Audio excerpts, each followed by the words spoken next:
Bayangkan kalian berdiri di ketinggian 5.000 meter. Oksigen di sini sangat tipis. Setiap tarikan napas terasa seperti perjuangan. Suhu drop sampai minus 30 derajat Celcius. Cukup dingin untuk membekukan air mata kalian dalam hitungan detik. Di medan seberat ini, manusia biasanya akan kelelahan hanya dengan berjalan beberapa kilometer. Tapi di sana, di antara celah bebatuan Himalaya, ada sesosok figur yang berdiri tegak. Dia tidak menggigil, dia tidak butuh tabung oksigen. Dan yang paling gila, dia tidak punya detak jantung. Baru-baru ini, sebuah video viral menunjukkan apa yang diklaim sebagai robot mata-mata atau patroli Cina di wilayah perbatasan. Dan ini bukan sekedar alat gimik pameran lagi. Cina benar-benar sedang membangun infrastruktur perbatasan berbasis robot humanoid secara massal. Pertanyaannya, kenapa harus bentuk manusia? Kenapa sekarang? Dan apakah kita siap berbagi dunia dengan penjaga mekanis yang tidak pernah tidur? Mari kita bedah. Nah, yang menarik adalah, Cina nggak cuma main-main di laboratorium.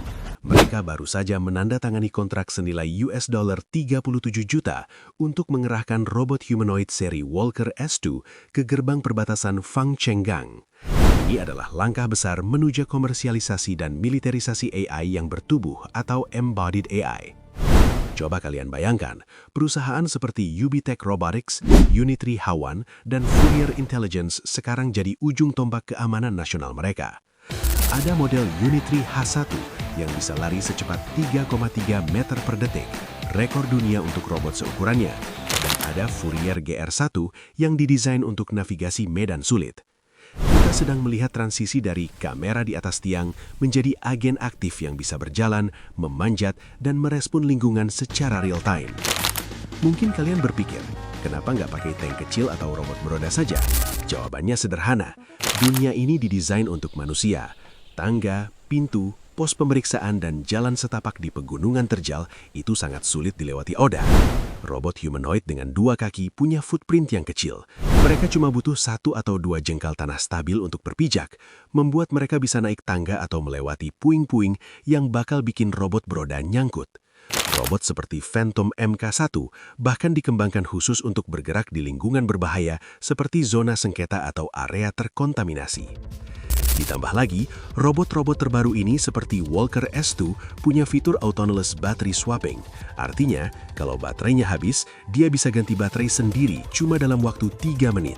Bayangkan, patroli 24 jam non-stop tanpa perlu istirahat makan atau tidur siang. Lalu, apa saja tugas mereka? Bukan cuma berdiri diam, mereka dilengkapi dengan sensor LiDAR 3D, kamera kedalaman, dan AI pengenal wajah. Mereka bisa memindai wajah pelintas batas, mendeteksi perilaku mencurigakan melalui pola gerakan, dan mengirim data langsung ke pusat komando dalam sekejap.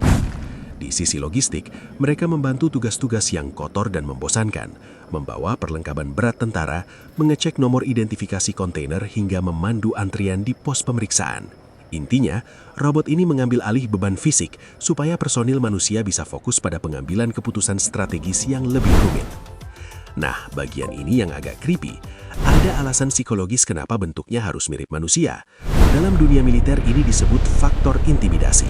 Melihat robot 2 kaki yang membawa perlengkapan canggih muncul di balik kabut Himalaya memberikan efek tekanan mental yang berbeda dibanding melihat drone terbang.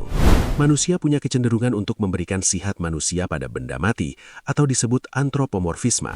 Saat pihak lawan melihat robot humanoid, mereka secara bawah sadar merasa sedang diawasi oleh sesuatu yang punya niat dan kecerdasan, bukan sekedar mesin. Ini adalah strategik naratif. Cina ingin menunjukkan bahwa teknologi mereka sudah di level masa depan, membuat siapapun yang berniat melanggar perbatasan berpikir 2 kali. Pertanyaannya adalah, kenapa Cina begitu ambisius? Jawabannya ada di angka-angka demografi. Cina sedang menghadapi krisis populasi. Rasio dukungan mereka turun drastis. Dari 9,4 pekerja untuk 1 lansia di tahun 97, diprediksi bakal jadi cuma 3,9 pada tahun 2050. Artinya, mencari pemuda untuk jadi penjaga perbatasan bakal makin sulit dan mahal. Biaya logistik untuk menghidupi 1 tentara di ketinggian ekstrim itu sangat tinggi. Kalian harus menyediakan makanan, oksigen, pemanas, dan fasilitas medis. Sementara itu, robot seperti Unitree G1 dijual mulai dari 13.500 US dollar, jauh lebih murah daripada biaya pemeliharaan manusia dalam jangka panjang. Dan jangan lupa, persaingan dengan Amerika Serikat. AS punya Project Convergence untuk integrasi robotika.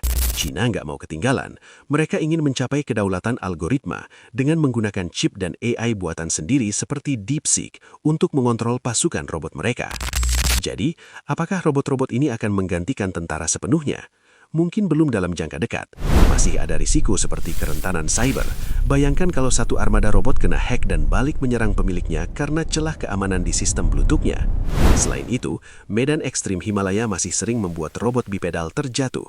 Tapi satu hal yang pasti, perbatasan dunia masa depan gak akan lagi dijaga oleh manusia yang kedinginan, tapi oleh sensor otonom yang tidak pernah berkedip. Pertanyaan filosofisnya untuk kalian, apakah kita siap berbagi dunia dengan penjaga mekanis yang tidak punya empati?